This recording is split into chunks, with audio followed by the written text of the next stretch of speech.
Let's look at the advantages of group counseling. Counseling groups are practical. Common problems faced by group members. Client can exhibit new behavior. Client sees problems in different perspectives. Counseling group as a support system. Counseling group increase awareness and self-confidence. Counseling groups are practical for the counselor. A counselor may be able to meet a limited number of clients in a day. However, through counseling groups, a counselor may be able to meet more clients in a shorter time. In one counseling group session, the counselor may meet 7 or 8 clients compared to one client in an individual counseling session.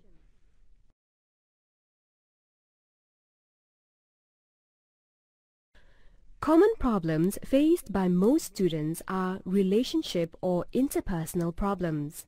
A client is given the opportunity to explore interpersonal problems and feelings in a social context with team members who are peers.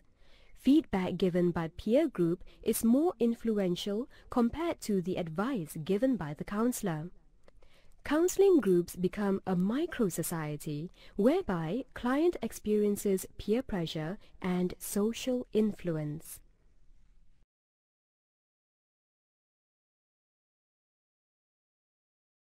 Another advantage of counseling group is to enable a client to exhibit new behavior. A small group presents a conducive atmosphere for a client to try new behavior.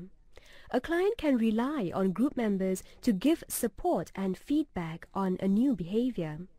For example, a client who has difficulty speaking in class can speak in a counseling group with the support of other group members.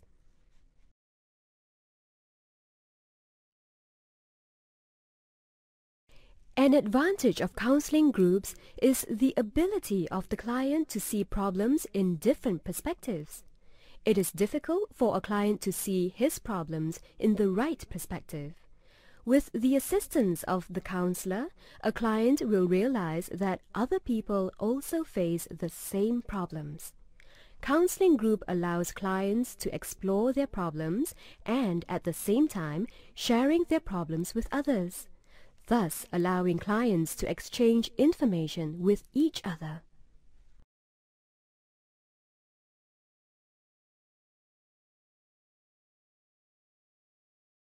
Besides looking at problems in different perspectives, the counseling group also acts as a support system.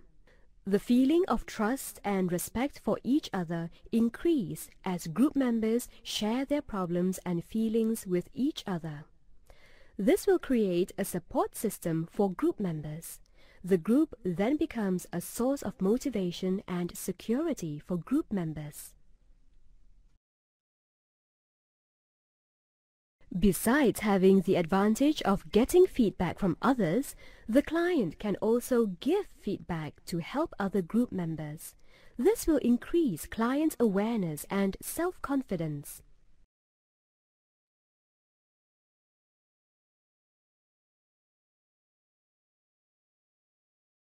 Counseling groups offer many therapeutic values. Some of these values are giving hope to clients, feeling safe and getting support, unity among members, learning from others, and enhancing interpersonal skills. There are generally 2 types of groups, guidance groups and counseling groups. The advantages of group counseling are counseling groups are practical, common problems faced by group members, clients can exhibit new behavior, client sees problems in different perspectives, counseling group as a support system, counseling group increase awareness and self-confidence.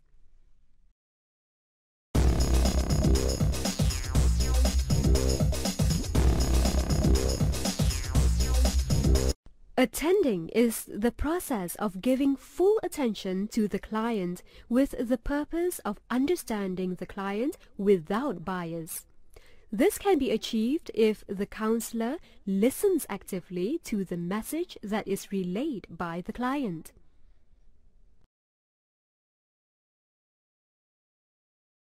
By listening actively, the counselor engages himself with interest to understand, accept, and respect the client without conditions.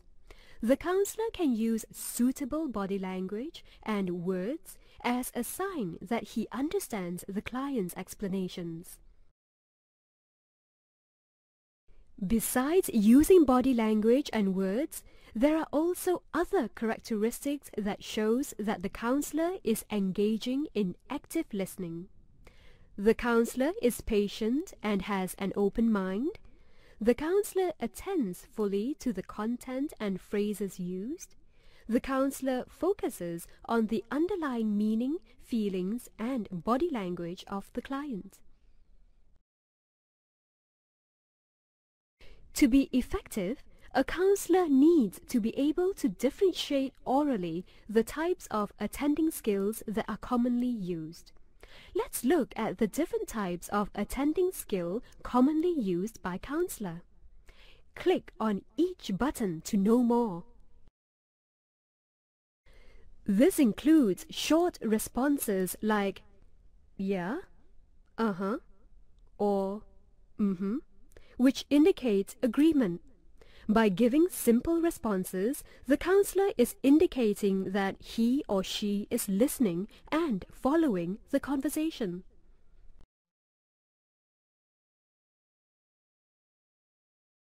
The counselor gives responses on the subject spoken by the client. This includes understanding and being aware of the underlying feelings and intent not expressed by the client.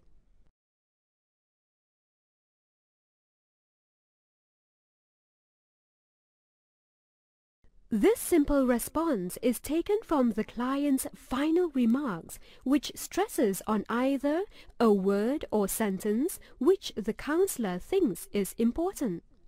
The counselor repeats the word or sentence slowly and softly to stimulate the client to elaborate further on the message.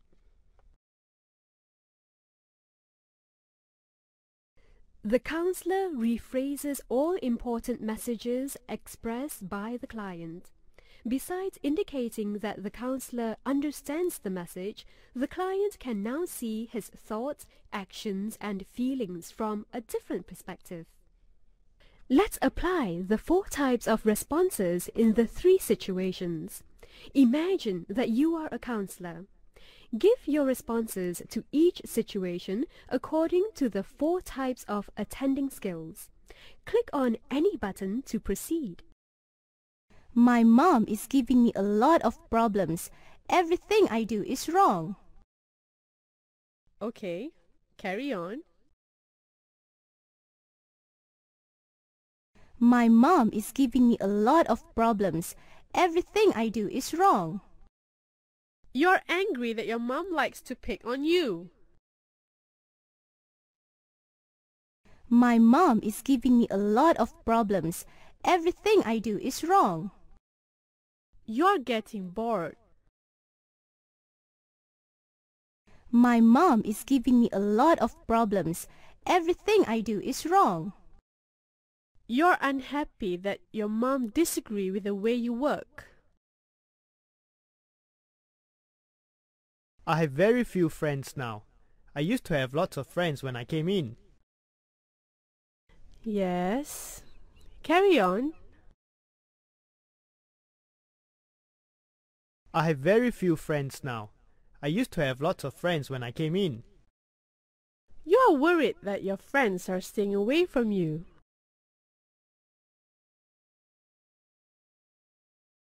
I have very few friends now. I used to have lots of friends when I came in. You don't have many friends. I have very few friends now. I used to have lots of friends when I came in. You used to have many friends, but now they don't like to befriend you anymore.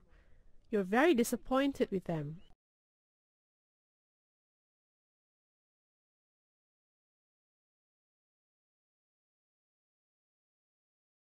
I don't find my job interesting anymore. I didn't get my promotion this time round. My work is getting very routine. Okay. Mm-hmm.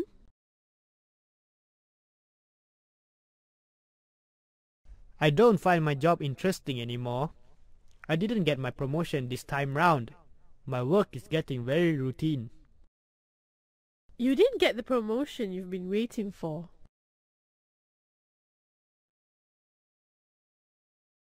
I don't find my job interesting anymore. I didn't get my promotion this time round. My work is getting very routine. You're bored with your work. I don't find my job interesting anymore. I didn't get my promotion this time round. My work is getting very routine. You're basically disappointed because you didn't get what you expected to get. We've just looked at the types of responses. We will now look into another aspect of attending skills, levels of responses. When a counselor conducts attending skills effectively, the counselor understands the message and feelings that the client is trying to convey. When the attending response is at a high level, the client believes that the counselor wants to help him sincerely. However, if the attending response is at a low level, the client will feel his behavior and message does not interest the counselor. There are a few levels that determine the effectiveness of attending skills. Level 1. Attending skills not effective. Level 2. Attending skills semi-effective. Level 3. Attending skills effective. Level 4. Attending skills most effective.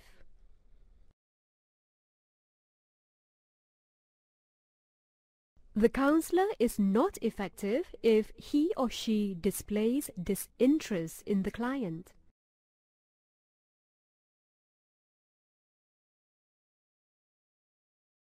The counselor takes a relatively mediocre role if he or she is only interested in part of the message and feelings of a client.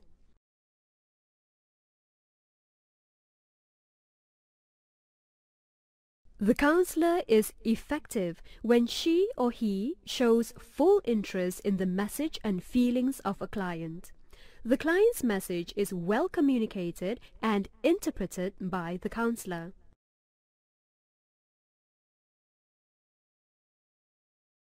The counselor is most effective if he or she shows a high interest in a client, interprets the message accurately with appropriate eye contact and tone of voice.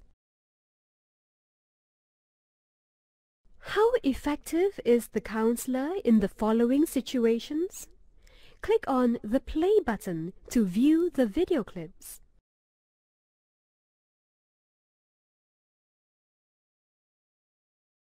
Observe the way the counselor is looking at the client. Do you think the counselor is looking directly at the client? Is the counselor practicing effective attending skills? Discuss. In situation 1, the counselor is not effective because he does not have direct eye contact with the client.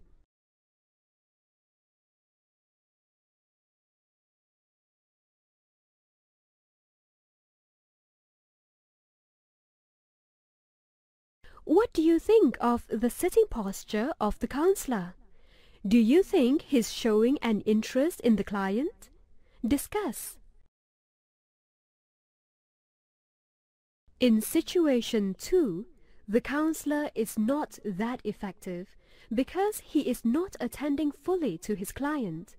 He may not be able to interpret his client's message accurately.